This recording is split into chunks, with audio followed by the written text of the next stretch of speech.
Y para platicar más acerca del fallo que dio la Suprema Corte de Justicia de Estados Unidos, le doy la bienvenida a Alejandro Celorio Alcántara, exconsultor jurídico de la Secretaría de Relaciones Exteriores. Buenas noches, Alejandro, ¿cómo te encuentras? Buenas noches, Brenda, gracias por la oportunidad. Saludos a ti y a tu auditorio. No, muchísimas gracias por tomarnos la comunicación en este tema que es tan importante. Oye, quisiéramos comenzar porque tú estuviste precisamente en la Secretaría de Relaciones Exteriores el sexenio pasado cuando se inició todo este proceso en 2021. ¿Podrías contarnos un poco al respecto? Sí, claro que sí. La idea durante la administración del presidente López Obrador era no responder a violencia con violencia.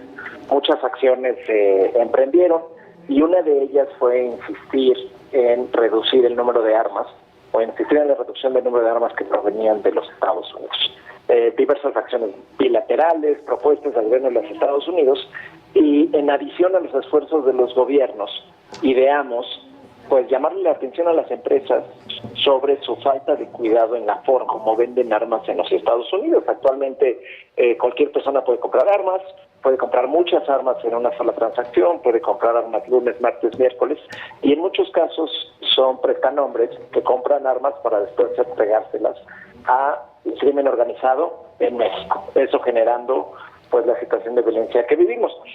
Cuando Marcelo Ebrard era canciller y yo era su consultor jurídico, presentamos una demanda contra las empresas fabricantes que representan arriba del 60% de las armas que se encuentran en México. Estas armas, por su número de serie, se pueden rastrear. Hay un sistema del gobierno de los Estados Unidos que se comparte con el gobierno de México. Con el número de serie se puede conocer dónde y cuándo se fabricó, dónde y cuándo se vendió y, por supuesto, pues dónde se encontró. Y con eso, pues se pueden identificar rutas y prácticas de los traficantes de armas. Pues presentamos esta demanda y en primera instancia fue desechada porque las empresas, la industria de las armas en los Estados Unidos gozan de inmunidades. Hay una ley federal que las protege contra estas demandas civiles. México apeló esa decisión y en apelación logramos una victoria. La Corte de Apelaciones determinó que México había invocado correctamente una excepción a esta ley de inmunidades. Dice la ley de inmunidades, una empresa no goza de inmunidades si ha violado una ley.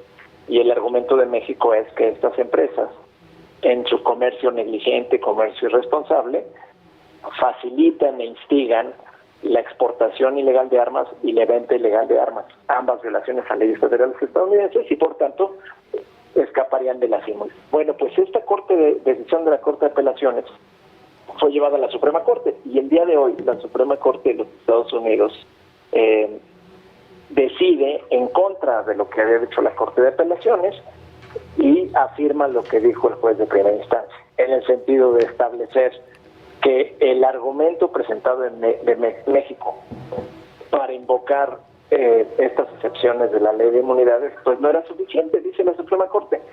El hecho de que las empresas sean omisas, sean descuidadas, ignoren voluntariamente lo que está sucediendo en México, no significa que faciliten el tráfico de armas. Por supuesto que nosotros estamos en contra de lo que dice la Suprema Corte, rechazamos sus argumentos, pero pues al final es una institución soberana y hay que estar al pendiente de lo que sigue en el juicio.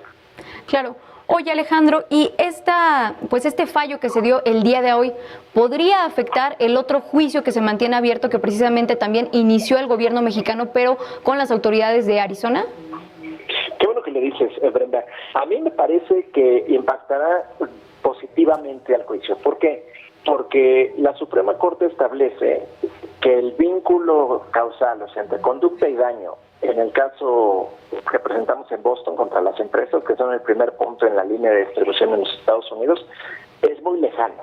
O sea, la conducta de las empresas demandadas está muy lejos del daño que sufre en México. Entonces, dice la Suprema Corte, es muy difícil establecer responsabilidad de las empresas con lo que sucede en México, máxime que no hay información de una colusión o un contacto más directo de las empresas con los miembros del crimen organizado. En el caso en Arizona, como son tiendas, el último punto en la línea de distribución en los Estados Unidos, el vínculo o la conexión entre la venta en Arizona, el prestanombres y los miembros del crimen organizado es más cercana. Entonces el argumento de la Suprema Corte incluso le podría servir al gobierno de México en Arizona para decir, si lo importante es el vínculo, pues aquí está la información que conecta lo que hacen y dejan de hacer las tiendas en Arizona con el daño que sufrimos en México. Hay que resaltar que esta segunda demanda que se presentó en el 2022 está en la etapa de producción de evidencia y seguramente las tiendas invocarán lo que decide la Suprema Corte y estará en la jueza federal que lleva el caso determinar si el precedente establecido por la Suprema Corte afecta o no el caso. Claro que sí. Pues muchísimas gracias, Alejandro, por aclararnos lo que sucedió el día de hoy con este fallo y sus implicaciones a futuro también en este segundo caso que se mantiene abierto. Te agradecemos mucho que nos hayas tomado la comunicación el día de hoy. Claro que sí, con mucho gusto. Buenas noches. Muchísimas gracias.